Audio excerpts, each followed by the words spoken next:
Should Hetch Hetchy be submerged for a reservoir, as proposed, not only would it be utterly destroyed, but the sublime canyonway to the heart of the High Sierra would be hopelessly blocked, and the great camping ground, as the watershed of a city drinking system, virtually would be closed to the public.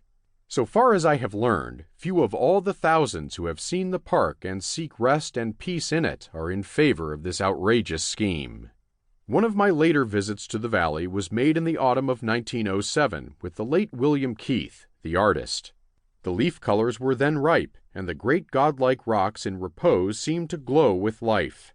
The artist, under their spell, wandered day after day along the river and through the groves and gardens, studying the wonderful scenery, and, after making about 40 sketches, declared with enthusiasm that although its walls were less sublime in height, in picturesque beauty and charm Hetch Hetchy surpassed even Yosemite.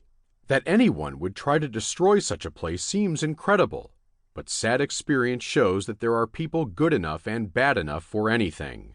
The proponents of the dam scheme bring forward a lot of bad arguments to prove that the only righteous thing to do with the people's parks is to destroy them bit by bit as they are able.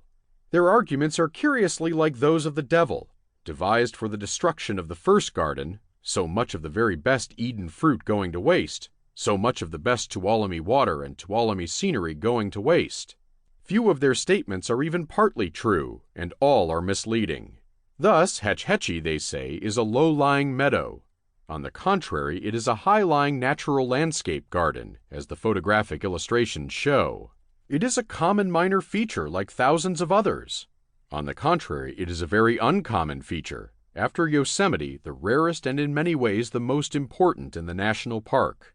Damming and submerging it 175 feet deep would enhance its beauty by forming a crystal-clear lake.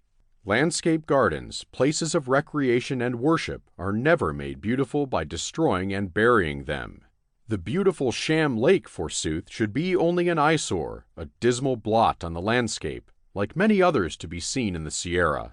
For, instead of keeping it at the same level all the year, allowing nature centuries of time to make new shores, it would, of course, be full only a month or two in the spring, when the snow is melting fast. Then it would be gradually drained, exposing the slimy sides of the basin and shallower parts of the bottom, with the gathered drift and waste, death and decay of the upper basins, caught here instead of being swept on to decent natural burial along the banks of the river or in the sea.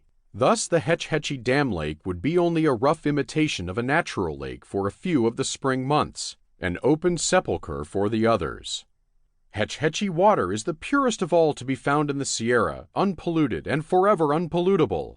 On the contrary, excepting that of the Merced below Yosemite, it is less pure than that of most of the other Sierra streams, because of the sewerage of campgrounds draining into it, especially of the Big Tuolumne Meadows campground, occupied by hundreds of tourists and mountaineers, with their animals, for months every summer, soon to be followed by thousands from all the world.